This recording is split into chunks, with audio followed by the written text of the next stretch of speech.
Juste parce que le vagabond n'a pas reçu d'argent après avoir nettoyé le pare-brise, il a directement...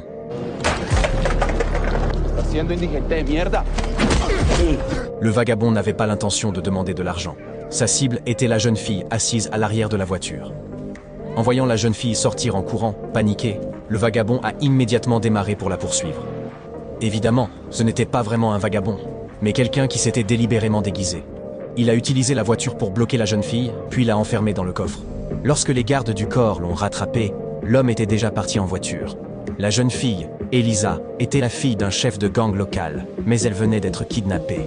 Vincent était furieux. 2 gardes du corps professionnel n'avaient pas réussi à vaincre un vagabond, et en plus, il ne savait rien de l'identité du suspect. Il a offert une récompense de 20 millions de dollars et mobilisé tous les membres du gang.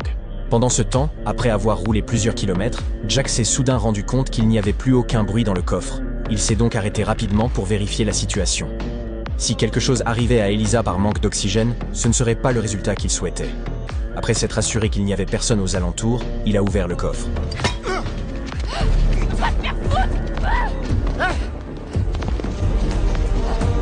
Arrête de courir! Elisa était devenue extrêmement agitée à cause de la peur.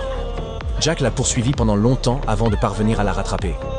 Il lui a dit de ne pas s'exciter, qu'il l'avait kidnappée pour son propre bien.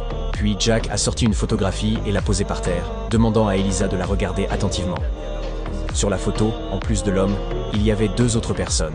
L'une était le père d'Elisa, le chef de la bande, et l'autre était sa mère. Il semblait que tous les 3 avaient été de très bons amis autrefois. Jack lui a alors expliqué qu'il n'était venu la chercher que parce que la mère d'Elisa lui avait demandé de venir pour elle. Mais en entendant cela, Elisa est devenue encore plus agitée, car sa mère était morte depuis 5 ans. Ta mère m'a fait promettre que s'il lui arrivait quelque chose, je devais absolument te retrouver et t'emmener loin de Vicente. La jeune fille était un peu confuse, mais les yeux de Jack étaient remplis de supplications. Pour qu'Elisa le croie, il a directement sorti son pistolet et l'a posé sur le sol, laissant Elisa décider. Si Jack avait de mauvaises intentions, elle pouvait appuyer sur la gâchette sans hésiter. Vas-y, tire.